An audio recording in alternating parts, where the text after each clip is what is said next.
Old guy here.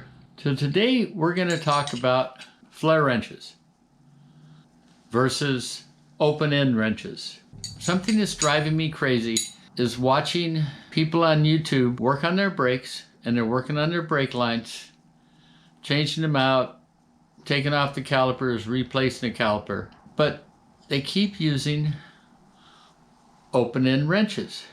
And an open end wrench only has two sides. Now most of the time your brake line's somewhere around 11 millimeter. Could be 10, could be 12, but somewhere around 11. That's a really small size. The other thing is that material's real soft. So you're not able to crank on it like a regular wrench.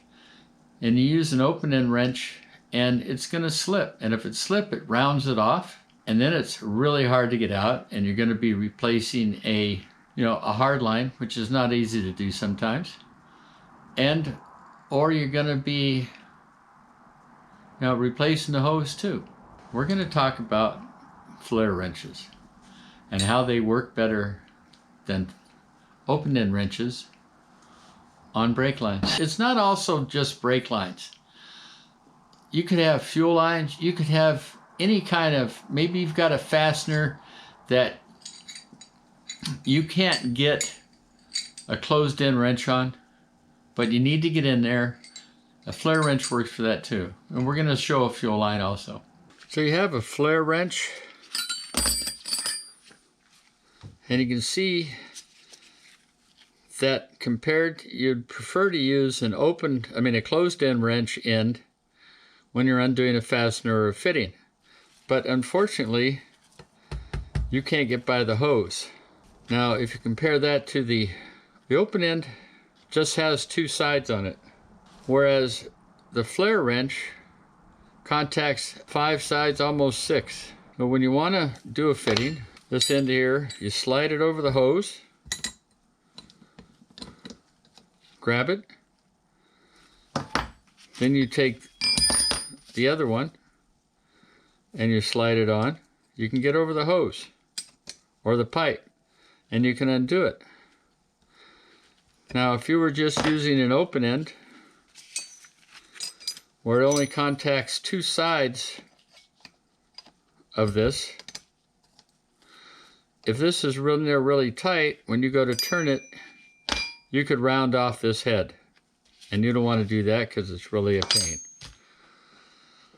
So these fittings are not very hard.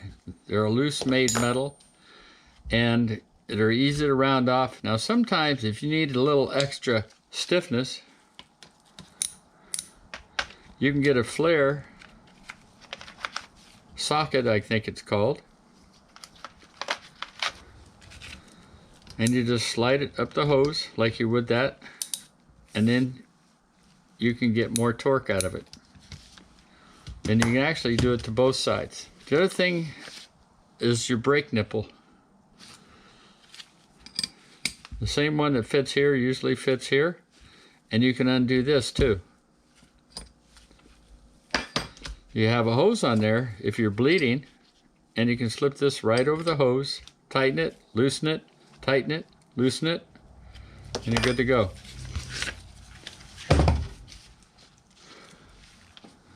Now, this is a newer fitting, and it has a notch in it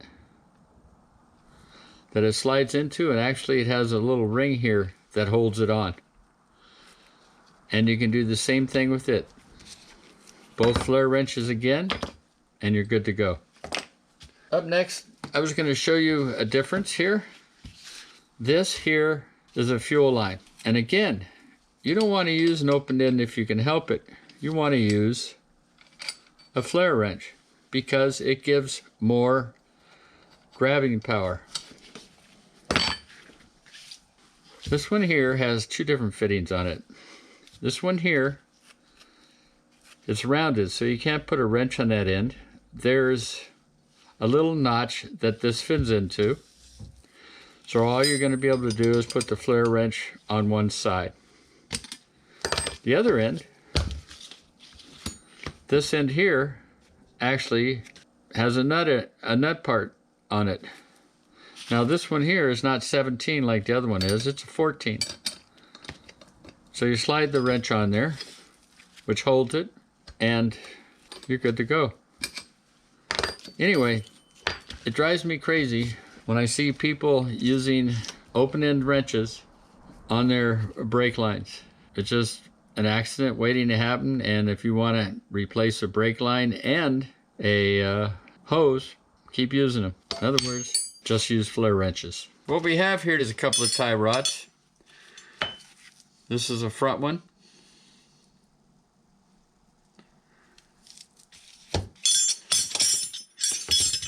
And this is a rear one.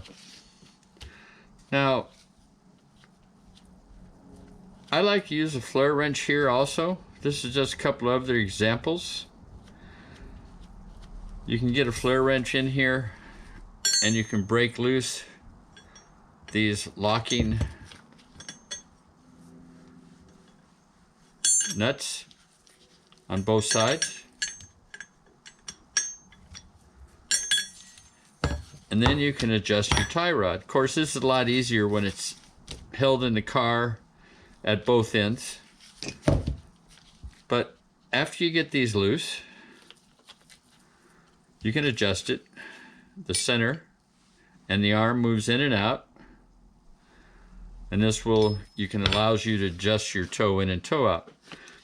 I don't like this particular design because this center nut portion is not large enough. It needs to be like 15, 16, or 17 millimeters. It's only 14. So because it's just barely larger than the threads on either side, you can't get a flare wrench in there.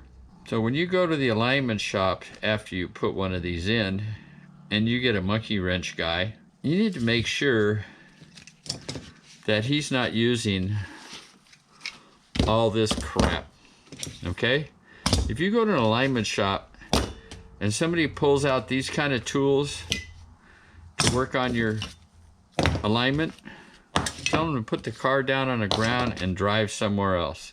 Anyway, I just don't like this design. If they come out and they're not using flare wrenches on your tie rods and they're using some pair of pliers, leave. On this back one here, it's basically the same thing. This is a lock nut. You put your wrench on it, and fortunately you can get a flare on there, and you twist it and it comes off or goes back on. But I'm not a fan of this design either, because if you look at this closely, you can see there's flat areas on this center part